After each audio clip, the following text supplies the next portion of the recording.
रहे हैं SPN 9 news और आपके साथ मैं हूं फिजा काज़मी।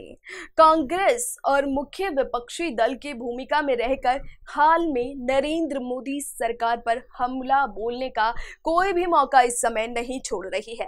सभी राज्यों की सरकारें सरकार को आड़े हाथों इस वजह से ले रही हैं क्योंकि भारत में जो महामारी और जो त्रासदी का दौर चल रहा है उसने लगातार संकट के स्थितियों को खड़ा कर दिया है।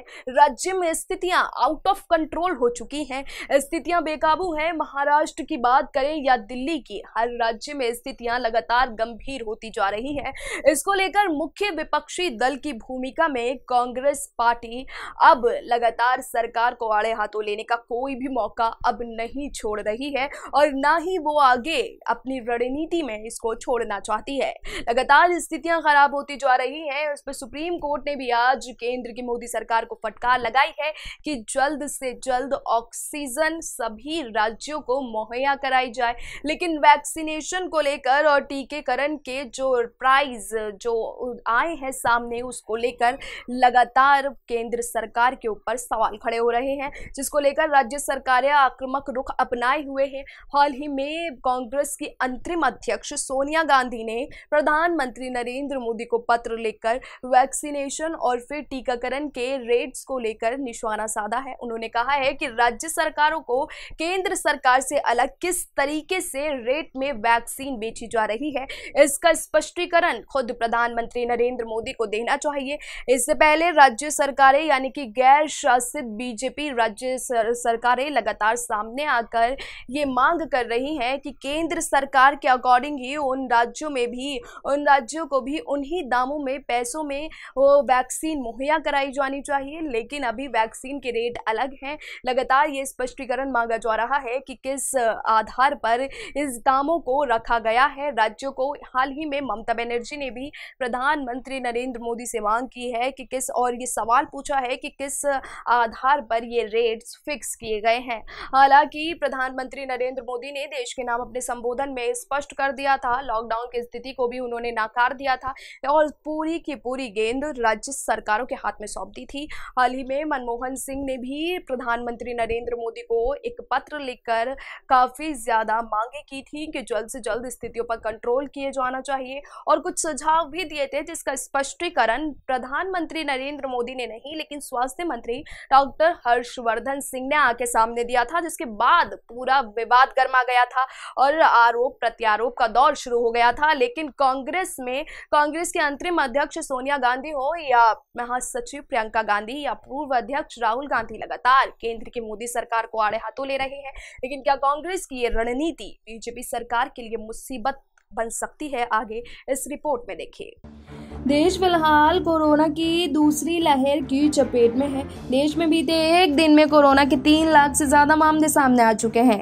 2100 से ज्यादा लोग अपनी जान गंवा चुके हैं। ऐसे में कोरोना वायरस के खिलाफ वैक्सीन सबसे कारगर हथियार माना जा रहा है। देश में 1 मई से 18 साल के ऊपर के सभी लोग कोरोना वैक्सीन लगवा सकेंगे। ये फैसला केंद्र सरकार की ओर से लिया गया है, लेकिन केंद्र के इस फैसले के ऊपर विपक्ष ने तमाम सवाल उठाने शुरू कर दिए हैं। इस बीच 18 साल से ज्यादा उम्र के लोगों के लिए वैक्सीन की कीमत का मुद्दा अब तूल पकड़ता जा रहा है। इसको लेकर कांग्रेस अध्यक्ष सोनिया गांधी ने प्रधानमंत्री नरेंद्र मोदी को एक पत्र लिखा है। सोनिया गांधी ने इस पत्र में कहा है कि केंद्र सरकार ने 18 से 45 साल के लोगों को फ्री में टीका देने की जिम्मेदारी से पल्ला झाड़ा है। सोनिया गांधी ने टीकाकरण से जुड़ी नई नीति को लेकर अपनी चिंता जाहिर करते हुए प्रधानमंत्री नरेंद्र मोदी से ही आग्रह किया है कि वो इस नीति को तुरंत बदलें और पूरे देश में वैक्सीन की एक समान कीमत सुनिश्चित करें। गौरतलब है कि सीरम इंस्टीट्यूट ऑफ इंडिया ने राज्य सरकारों और निजी अस्पतालों के लिए कोविशील्ड वैक्सीन की नई कीमतें तय कर दी हैं। केंद्र सरकार के निर्देश के बाद उसने इस वैक्सीन की कीमत राज्य सरकारों के लिए प्रति डोज 400 रुपए और निजी अस्पतालों के लिए प्रति डोज 600 रुपए रखी है। गौरतलब है कि सरकारी अस्पतालों में ये फिलहाल मुफ्त में लग रही है, वहीं निजी अस्पतालों में इसकी कीमत कीमत 200 या 250 के प्रति है। सीरम इंस्टीट्यूट ने कहा है कि इस पूरे मामले पर सीरम इंस्टीट्यूट ने कहा है कि कंपनी वैक्सीन के कुल उत्पादन का 50% भारत सरकार के टीकाकरण कार्यक्रम को देगी और शेष 50% वैक्सीन राज्य सरकार और निजी अस्पतालों के लिए होगी। अब तक सिर्फ केंद्र सरकार ही वैक्सीन खरीद रही थी, लेकिन अब राज्य सरकारें भी वैक्सीन को खरीद सकेंगी। सीरम इंस्टीट्यूट के मुताबिक कोविशील्ड वैक्सीन की एक खुराक की कीमत राज्य सरकार के लिए यानी सरकारी अस्पतालों में 400 रुपए होगी, जबकि निजी अस्पतालों को 600 रुपए में एक खुराक मिलेगी। गौरतलब है कि सरकारी अस्पतालों में फिलहाल मुफ्त में लग रही है, वहीं निजी अस्पतालों में इसकी कीमत 250 रुपए है। वहीं दूसरी ओर कांग्रेस के पूर्व अध्यक्ष राहुल गांधी भी लगातार सरकार पर हमलावर हैं। लगातार अगर हम बात करें कांग्रेस की, तो कांग्रेस के अंतरिम अध्यक्ष सोनिया गांधी सरकार पर कोई भी मौका नहीं छोड़ रही हैं। इससे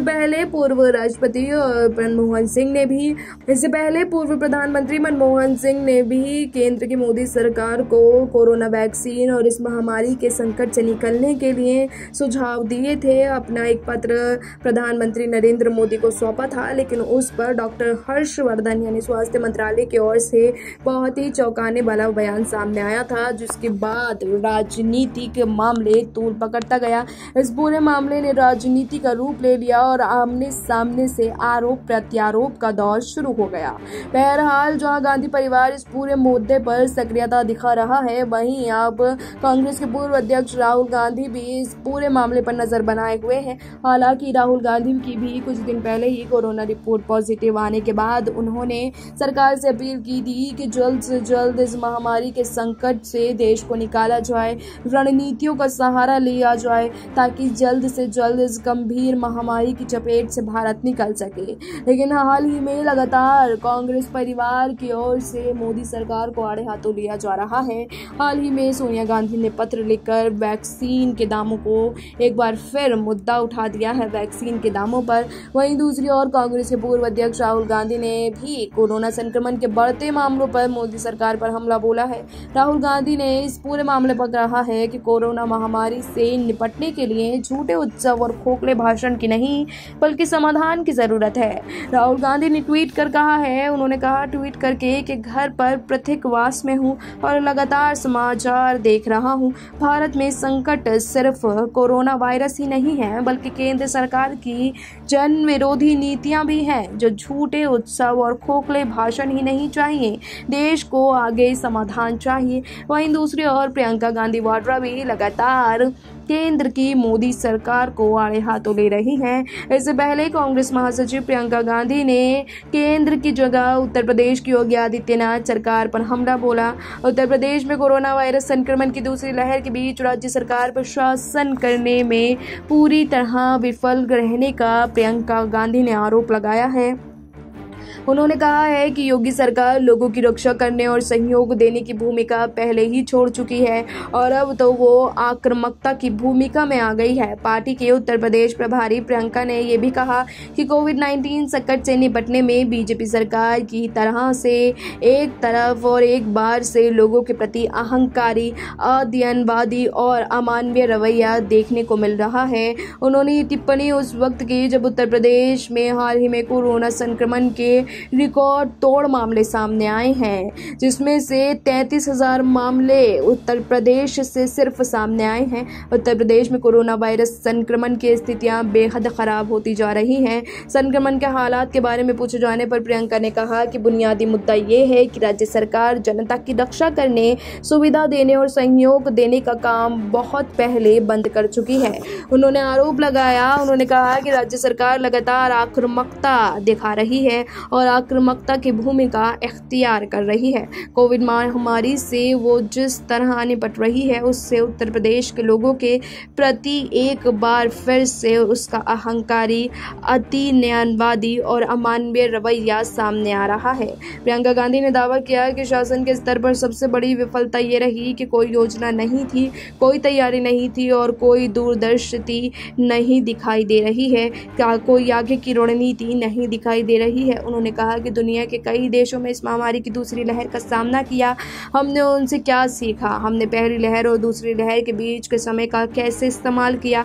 उनके मुताबिक उत्तर प्रदेश सरकार के खुद के सारे सर्वेक्षण के परिणाम से पता चलता है कि 5 करोड़ लोग वायरस के संक्रमण में आए और ये इस बात का संकेत देता था कि दूसरी लहर आ रही है। प्रियंका गांधी हो या राहुल गांधी, लगातार गांधी परिवार की ओर से केंद्र की और उत्तर प्रदेश की योगी आदित्यनाथ सरकार पर लगातार सवाल उठाए जा रहे हैं। हालांकि प्रधानमंत्री नरेंद्र मोदी ने भी ये संकेत दिए हैं कि 18 साल से कम उम्र के लोगों को अब कोरोना वायरस का टीका भी लग सकेगा। 18 साल की उम्र से ज़्यादा से लोगों को कोरोना वायरस का टीका लग सकेगा। लेकिन अब देखना होगा कि गांधी परिवार आगे जाकर क्या बीजेपी की ओर मुसीबतों को बढ़ाता है या फिर बीजेपी आगे के लिए कोई अपनी नई रणनीति तय करती है।